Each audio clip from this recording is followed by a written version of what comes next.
Hello, আজকে lecture 7 এবং important জিনিস সেটা হচ্ছে ফাইনালের এই টপিকগুলো থাকে আর কি। তো ফাইনাল এবং হচ্ছে কী বলছে না, মানে মিড টার্ম এবং ফাইনালে হচ্ছে কী কী সিলেবাস থাকে সেটা হচ্ছে আমি এখানে পোস্ট আমার নিচে কমিউনিটি পোস্ট, তারপর হচ্ছে ডিসক্রিপশন বক্সেও দেওয়া আছে যে আসলে কী কী থাকে, কোন কোন টপিক থাকে।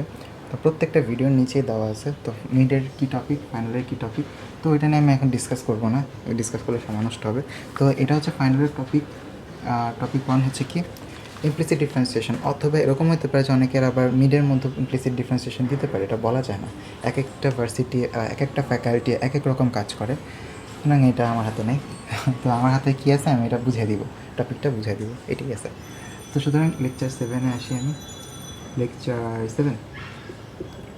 7-এ হচ্ছে কী বলছে, ইমপ্লিসিট ডিফারেন্সিয়েশন। টপিকটা হচ্ছে কি ইমপ্লিসিট। এই ইমপ্লিসিট কী জিনিস ভাই? এত কিছু differentiation, partial differentiation, implicit differentiation, আবার একটু পরে শুনবো যে ভাই এক্সপ্লিসিট ডিফারেন্সিয়েশন। এই যে একটু এখানে লিখতাম আর কি, এক্সপ্লিসিট ডিফারেন্সিয়েশন। হায় রে ভাই, এত কি ভাই, এগুলোর মধ্যে একটা পার্থক্য কী? তারপরে তো পার্শিয়াল আছে, তো এগুলোর মধ্যে পার্থক্য কী? পার্থক্য কিছুই নেই, হুদাই এই দুইটারে আলাদা করছে। ইমপ্লিসিটে কী করে, এক্সপ্লিসিটে কী করে জানেন? এক্সপ্লিসিটে আপনার সুন্দর মতো গুছিয়ে দেয় যে নাও বাবা, এই যে F of X is equals to Y is equals to হচ্ছে এক্স স্কোয়ার প্লাস 1। হ্যাঁ, এবার তোমরা ডিফারেন্সিয়েট করো, এই যে খুব সুন্দর করে বুঝাই দিছে। আর ইমপ্লিসিটে কী করে যে Y square plus X square is equals to 1, এবার তুমি ডিফারেন্সিয়েট করো। এটাই হচ্ছে কি ইমপ্লিসিট আর এক্সপ্লিসিটের মধ্যে পার্থক্য। এটা হচ্ছে এক্সপ্লিসিট ডিফারেন্সিয়েশন, আর এটা হচ্ছে কি এটা ইমপ্লিসিট ডিফারেন্সিয়েশন, আর এটা কি এক্সপ্লিসিট ডিফারেন্সিয়েশন। এক্সপ্লিসিটে জাস্ট গুছিয়ে দেওয়া থাকে আর ইমপ্লিসিটে গুছিয়ে দেওয়া থাকে না। এই দুটো কি তাহলে আলাদা? না, আলাদা না, একই জিনিসই, বাট কেন যে আলাদা করছে আমি জানি না। তো এই হচ্ছে কি এক্সপ্লিসিট আর ইমপ্লিসিটের কাহিনী। তো মোটেও আলাদা জিনিস না। ইমপ্লিসিট এক্সপ্লিসিটের উভয়ই একটা ইন্ডিপেন্ডেন্ট থাকে আর একটা ডিপেন্ডেন্ট ভেরিয়েবল থাকে, ঠিক আছে?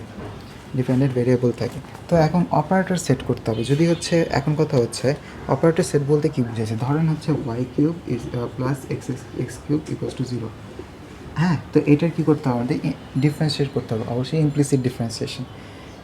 ভাই ডিফারেন্সিয়েশন একই জিনিস, ইমপ্লিসিট এক্সপ্লিসিট যাই না কেন আলাদা করছে, বাট এটার ডিফারেন্সিয়েট করতে হবে, এগুলো কথা। এখন এটা যে ডিফারেন্সিয়েট করবো, এটা আবার বললে না যে ইমপ্লিসিটভাবে ডিফারেন্সিয়েট করবো। ইমপ্লিসিটের সেটা নাম দিছে, কেন দিছে এই যে বললাম, হুদাই একটা জিনিস বাড়াইছে, টার্ম বাড়াইছে। তো Y cube plus X cube equals to 0। তো এই ওয়াইটারে আমি ধরলাম যে এটা এখন অপারেটর সেট বলতে ওটাই বুঝাইতেছে যে ওয়াইটারে কি আমরা ইন্ডিপেন্ডেন্ট ধরবো নাকি ওয়াইটারে আমরা ডিপেন্ডেন্ট ধরবো, এটা আপনাদের ইচ্ছা। আমি ওয়াইটারে ধরলাম কী বলে জানি, ইন্ডিপেন্ডেন্ট, ঠিক আছে, ইন্ডিপেন্ডেন্ট ভেরিয়েবল। আর এক্সটারে ধরলাম হচ্ছে কি ডিপেন্ডেন্ট ভেরিয়েবল। তাহলে কী হবে বিষয়টা? তাহলে হবে হচ্ছে D X by D Y, তাই না? ঠিক আছে না? এইটা হচ্ছে কি ইন্ডিপেন্ডেন্ট, আমি বললাম না ওয়াইটারে ইন্ডিপেন্ডেন্ট ধরবো আর এক্সটা কি ডিপেন্ডেন্ট। এইটার সাপেক্ষে respect to Y X differentiate X respect to Y, ঠিক আছে? Differentiate X respect to Y, এটা আর কি, ওয়াইয়ের সাপেক্ষে এক্সে ডিফারেন্সিয়েট করা, ঠিক আছে? এইটাই আর কি। তো এভাবে আমরা করতে পারি। আমরা সারাজীবন রয়েছে ডিওয়াই বাই ডিএক্স, সারাজীবন কীরকমই থাকবে, এরকম থাকবে না। Y cube plus X cube, ঠিক আছে? এটা আমরা এখন ডিফারেন্সিয়েট করবো, ওকে? আচ্ছা চলুন করা যাক। তো আমরা কি ওয়াইয়ের সাপেক্ষে করতেছি, তাই না? ওয়াইয়ের সাপেক্ষে করতেছি, অপারেটর আমাদের সেট করা শেষ, ঠিক আছে? এখানে কোনো একটা কিছু একটা দেন, যে 2 দিলেন, ঠিক আছে, দেন, তাহলে হচ্ছে d2/dy।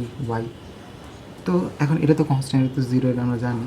এখন এইটা নিয়ে কাজ, তো এটা আমরা ওয়াইয়ের সাপেক্ষে করতেছি, তার মানে কী হবে, এটা 3y² হবে, রাইট? 3y² হবে। এখন আমি তো এক্সের সাপেক্ষে করতেছি না, এক্স তো কি চলক, এক্স হচ্ছে ডিপেন্ডেন্ট, ঠিক আছে না? এইটা হচ্ছে কি ছিল, ইন্ডিপেন্ডেন্ট। এক্স যেহেতু ডিপেন্ডেন্ট তাহলে হচ্ছে প্লাস 3x² dx/dy হবে, ঠিক আছে? অর্থাৎ এটা ডিফারেন্সিয়েট করে যাবে, কারণ এ তো ডিপেন্ডেন্ট, এ তো ইন্ডিপেন্ডেন্ট না। তারপরে ইজ ইকুয়ালস টু 0। দেন এটাকে আমরা সুন্দর মতো করে সাজায় বলবো যে 3dx/dy সমান কী বলবো -3y² মানে -3 দরকার নেই, এটা y² -y² / x²। এটাই আর কি কাহিনী, -y² / x²। এটাই আর কি আমাদের ইমপ্লিসিট ডিফারেন্সিয়েশন, আর কিছুই না। তারপর হচ্ছে কি পার্শিয়াল ডিফারেন্সিয়েশন। পার্শিয়াল ডিফারেন্সিয়েশনটা দরকার একটু বেশি, পার্শিয়ালি একটু অন্যরকম, বাট একই জিনিস। সেটা যদি একাধিক একাধিক ডিপেন্ডেন্ট ভেরিয়েবল থাকে, তখন হচ্ছে আমাদের পার্শিয়াল করা লাগে, ঠিক আছে। একাধিক যদি ইন্ডিপেন্ডেন্ট থাকে, ঠিক আছে, একটা ডিপেন্ডেন্ট থাকে, কারণ আউটপুট তো একটাই, তাই না? ইনপুট অনেকগুলো হতে পারে, আউটপুট একটাই হয়, ঠিক আছে। তো এখন হচ্ছে কি কীরকম সেটা হতে পারে, যেমন হচ্ছে ধরেন যে x² + y² + z², ঠিক আছে, = 1। তো এটা ফাইন্ড, এটা একটা কোয়েশ্চেন ধরে না, কোয়েশ্চেন এটা ফাইন্ড হচ্ছে ∂z/∂x - ∂z/∂y, ঠিক আছে, ∂z/∂x ∂z/∂y এটা ফাইন্ড করতে বলছে। হ্যাঁ, -∂z/∂y এটা তো বলেই দিছে যে কি আমার দরকার। তার মানে কীভাবে আমাদের এখন অপারেটর সেট আসবে, ঠিক আছে। কীভাবে আমাদের অপারেটর সেট করতে হবে সেটা কিন্তু আমরা এখান থেকেই বুঝতে পারতেছি যে আমাকে অবশ্যই এইটারে কী করতে হবে ইন্ডিপেন্ডেন্ট রাখতে হবে, আর এটাকে ডিপেন্ডেন্ট রাখতে হবে, এইটা ইন্ডিপেন্ডেন্ট রাখতে হবে, এটা ডিপেন্ডেন্ট রাখতে হবে। বুঝেই যেতেছে, তাই না? আচ্ছা, তাই যদি করতে হয়, এখন যখন আমরা এই অপারেটর সেটিং করলাম, ঠিক আছে, যে অপারেটর সেটিং ওইখানেই করে ফেলছি আমি, তাহলে আমি আর আবার এখানে করলাম না, এমনি জায়গা ছোটো, ঠিক আছে, ওখানেই করে ফেলছি। এখন কথা হচ্ছে যে তাহলে ভাই কীভাবে এটা সলভ করবো, তাই না? আচ্ছা, সিম্পল। এই যেটা হচ্ছে কি ইন্ডিপেন্ডেন্ট, সেটা বাদে বাকি সবগুলো কনস্ট্যান্ট। কি বললাম? যেটা ইন্ডিপেন্ডেন্ট তার বাকিগুলো যেটা ইন্ডিপেন্ডেন্ট আর ডিপেন্ডেন্ট, মানে ওইটা বাদে আর বাকি সবগুলো কী হবে, কনস্ট্যান্ট হবে। যে এটা কনস্ট্যান্ট, খালি এটা, কারণ আমরা এটার সাপেক্ষে করতেছি। তো এখন আসেন করি ∂x ∂x x² + ∂y ∂x y², এইগুলো আমরা করছিলাম কোথায়, যে গ্রেডিয়েন্টে না, ডাইভারজেন্সের গ্রেডিয়েন্টে, ওগুলোতে করছিলাম, তাই না? তো এটা এখন আমরা আরও ক্লিয়ারলি বুঝতেছি যে কেন করছি। এটা হচ্ছে আর কি 0 হয়ে যাবে আর কি, ∂y ∂x 1। তো এখন এইটাও কনস্ট্যান্ট, এইটাও কি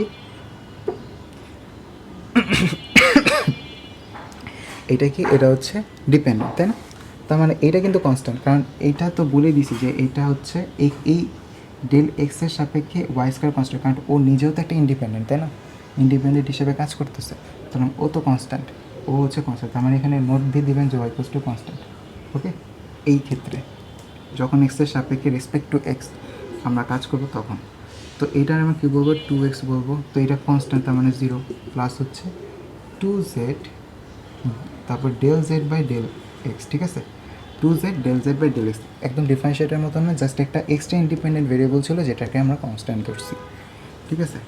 তারপর হচ্ছে এখানে কী করবো, 2x + 2z, আচ্ছা এটাতে = 0 আছে, তাই না? ওই যে 1 ছিল, 0 হয়ে গেল। এখন আমরা এটাকে কী বলতে পারি, ∂z/∂x সমান কী বলতে পারি, -x/z, এইভাবে বলতে পারি, তাই না? সেম বস্তু এটা যখন করব তখন হচ্ছে কী করবো, আমরা জাস্ট করে এই জায়গায় চেঞ্জ করব, এটা বললাম, তখন হচ্ছে এটাকে কী বলবো, এটা হচ্ছে আমাদের নিয়ে কাজ করতে হবে। এটার আমরা কী করবো, আমরা এটার কনস্ট্যান্ট ধরবো, তখন কনস্ট্যান্ট, ঠিক আছে। তখন কি x কনস্ট্যান্ট হবে, x কনস্ট্যান্ট, আর এটা ধরে কাজ রেসপেক্ট টু y, ঠিক আছে। যখন আমরা এইটা করবো ∂z/∂y, ঠিক আছে, এইটা কনস্ট্যান্ট, তার মানে 0, তার মানে এটা কী হবে, 2y, ঠিক আছে, প্লাস হচ্ছে ওই যে 2z ∂z/∂y, ঠিক আছে, =0 তো এখানে আমি ডিরেক্ট অ্যান্সার লিখে ফেললাম। সেটা হচ্ছে কী হবে, এখানে হবে -y/z। তার মানে বোঝা যাইতেছে যে ইন্ডিপেন্ডেন্ট বাকি যতগুলো থাকবে এরকম যদি 100টা ইন্ডিপেন্ডেন্ট থাকে, একটারে আমরা ধরে কাজ করব, রেসপেক্ট টু যেটা অপারেটর সেট করব সেটা ধরে কাজ করব, এবং ইন্ডিপেন্ডেন্ট থাকবে ওইটা থাকবে, আর হচ্ছে বাকি সবগুলোকে কনস্ট্যান্ট ধরবো, এবং সেটা যদি জিরো হয়ে যায় সবগুলো জিরো হয়ে যাবে, ঠিক আছে।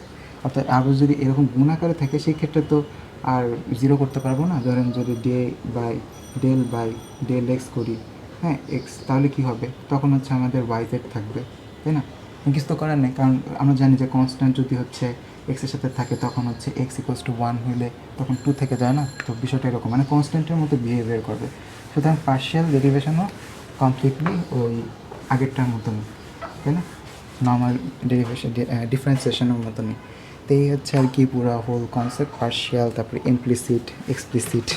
হ্যাঁ, তো খুবই সহজ একটা চ্যাপ্টার, বাট বেসিক ক্যালকুলাস আশা করি বুঝতে পারছেন। তো তারপরে যেভাবে করছিলাম ওভাবে করে করবেন, যে কীভাবে ধাপে ধাপে ধাপে ধাপে করবেন, এই আর কি কাজ।